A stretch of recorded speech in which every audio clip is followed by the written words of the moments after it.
Happy Pride Month, patriots. With the Trump administration and the MAGA movement declaring war on trans folks, banning books, dealing with LGBTQIA plus issues, and generally normalizing bigotry and hatred, this June is especially important. So let's be louder and let's be prouder than ever, folks. Meanwhile, a MAGA-loving artist inadvertently made an image to own the libs for Pride Month, but I think he actually captures the sentiment a lot of Americans are feeling about this administration. Let's take a quick look. So we titled this, See the Difference?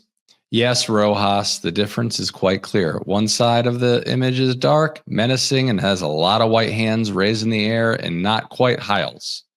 The other side is bright, joyful, and looks like America. To celebrate the start of Pride Month, Iowa Senator and the worst middle school teacher you have ever had, Joni Ernst, is digging herself deeper into the hole she calls at a town hall meeting last week. And she's doing it in an actual graveyard. Now, if you remember, Joni got asked a question about the draconian cuts coming to Medicaid and food stamps, responded by saying, quote, well, we're all going to die. This is her latest response. Let's take a look. Hello, everyone. I would like to take this opportunity to sincerely apologize for a statement that I made yesterday at my town hall. I was in the process of answering a question that had been asked by an audience member when a woman who was extremely distraught screamed out from the back corner of the auditorium, "People are going to die." And I made an incorrect assumption that everyone in the auditorium understood that, yes, we are all going to perish from this earth. So I apologize. And I'm really, really glad that I did not have to bring up the subject of the tooth fairy as well. But for those that would like to see eternal and everlasting life, I encourage you to embrace my Lord and Savior, Jesus Christ.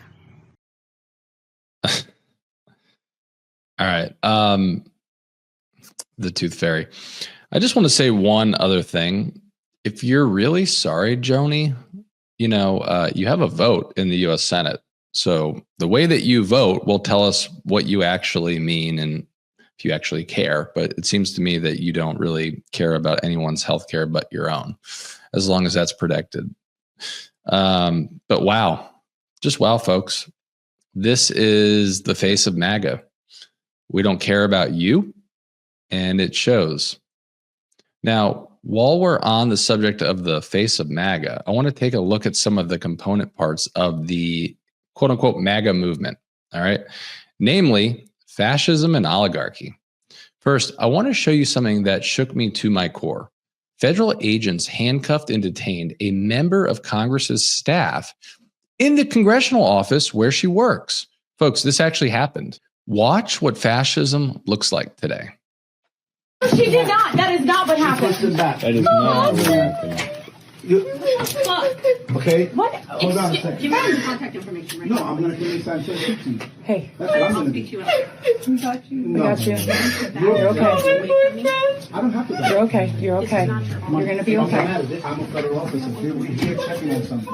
We have the right to check. Can I see a warrant? I'm not resisting. Stop resisting.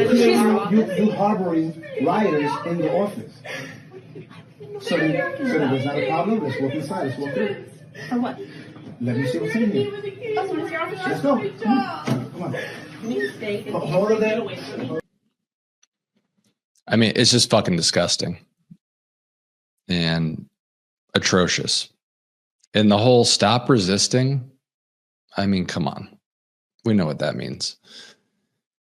I know that was hard to watch because it was for me too, but it's important that we not look away from this stuff. This is a big deal and it is absolutely un-American. All right. The term un-American also comes to mind when thinking about folks like Elon Musk and Jeff Bezos and the fact that they are worth literally hundreds of billions of dollars each. This is the emerging oligarchy, folks. I want you to watch this video of Jeff Bezos moving into his new apartment in Manhattan And remember what Kendrick Lamar said, they not like us. You want to see how Jeff Bezos delivers his furniture? Let me show you. Look at that crane. Hold on. So he owns the top floors up there. So today is the day that he is delivering furniture. I think we all can relate to this. This is how we get our furniture delivered as well. Of course, you all know that that's my office right there, which I'm on the 4th floor, and there is Jeff Bezos' apartment on 26th Street. So there it goes. Whatever is in there, his furniture, is being hoisted up all the way so that our friend over here, because you know what, this is how we all do it, by the way. And then he's got more cranes over here. You see all the cranes? I don't know what he's doing, but he's got all these cranes. More cranes over here.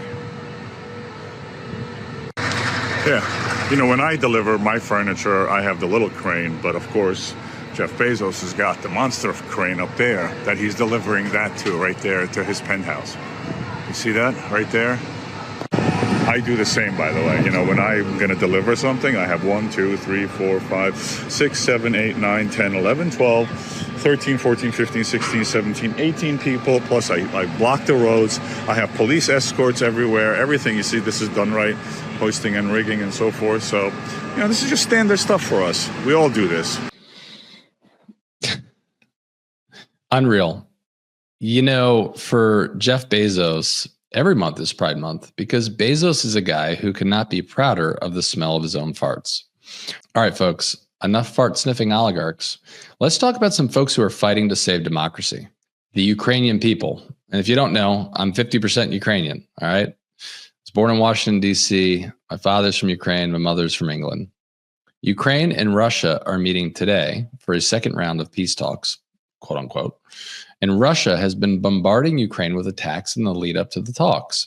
But over the weekend, Ukraine punched back hard. Want to see what $2 billion of destroyed Russian warplanes look like? Let's check it out. Тут пизда. Тут пизда.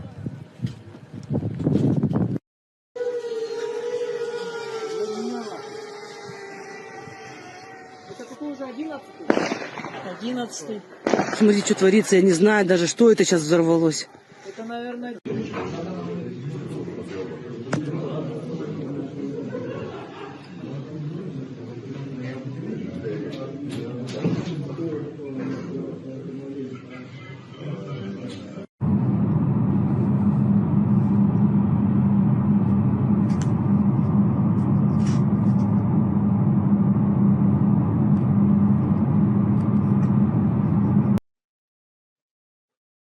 Wow.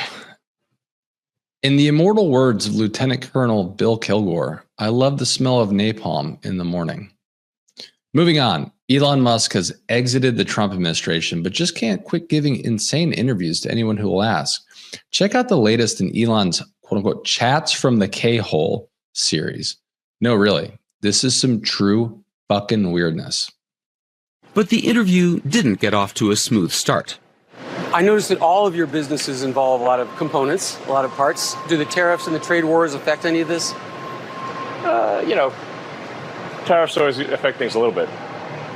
Wondering what your thought is on the ban on foreign students, the proposal. I mean, you were one of those kids, right? Yeah, I mean, I think we want to stick to, you know, the subject of the day, which is like spaceships, as opposed to, you know, presidential policy. Oh, okay. Yeah. I was told anything's good, but... No, well, no. Okay, this is the true Elon Musk, people. A child who seemingly hasn't changed his t-shirt in weeks. I mean, literally, he keeps wearing the same t-shirt, and he's the richest man in the world. And he only wants to talk about his toy spaceships. In a different altered reality, the media continues to be obsessed with our last president, while our current president is literally tramping on the United States Constitution. Senator Raphael Warnock is not having it. Watch him on Meet the Press this weekend. Would the Democratic Party have been stronger had President Biden dropped out of the race sooner or not run at all? Kristen, here's what we absolutely know about last year's election. It's over. And I'm going to spend all of my energy focused on the task in front of us. We are headed into a very critical week. The Republicans are trying to push forward this big, ugly bill that's going to literally cut as many as 7 million Americans off of their health care. It is a drag not only on their health care, it's a drag on the American economy. They want to cut some $290 billion out of SNAP. This is an unfunded mandate at a time when Donald Trump's tariff tax is literally raising the cost of groceries. And so I've got my sleeves rolled up, and in front of me is the American people, the people of Georgia, and doing everything I can to save them from Trump's big, ugly bill. So well said, Senator. The American people sure as hell aren't obsessing over 2024, but somehow legacy media continues to do so. In a single tweet, author Don Winslow demonstrates that the people ain't buying what Jake Tapper and the talking heads on cable are selling. Let's take a look. 53,000 books. Jake Tapper has been on TV nonstop for a month, obsessing over Joe Biden, and he's sold 53,000 books. Maybe read the room, Jake. The country is literally on fire, and you've got your head up your fucking ass.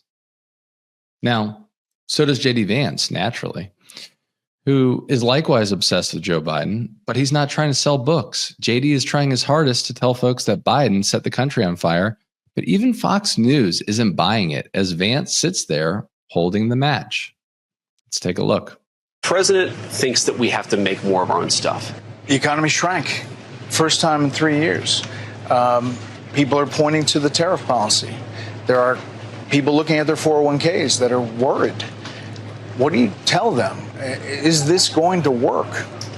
So the first thing is, when you talk about the economy, this is Joe Biden's economy, and we inherited $2 trillion of debt, the highest peacetime deficits in American history, a $1.2 trillion trade deficit, which fundamentally means we're not making enough of our own stuff.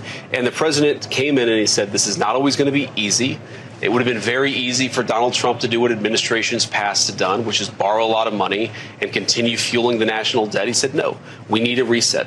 We need American workers to have better jobs. We need to protect the jobs that they have right now. And we need to be more self-reliant as an economy, which, by the way, will drive down those skyrocketing levels of debt that we've seen. That is what he promised he was going to do. And he came in and we've started that process now. Okay, JD is straight up lying about the causes of our national economic distress, and Treasury Secretary Scott Bessent is lying about the budget that the Trump administration is trying to ram through. Let's check it out. One of the reasons I'm sitting here talking to you today and not at home watching your show is that I was concerned about the level of debt. So the deficit this year is going to be lower than the deficit last year, and in 2 years it will be lower again. We are going to bring the deficit down slowly. We didn't get here in 1 year. We didn't get here in 1 year, and this has been a long process. So the goal is to bring it down over the next 4 years, leave the country in great shape in 2028. As I've said many times, this guy has a face for radio.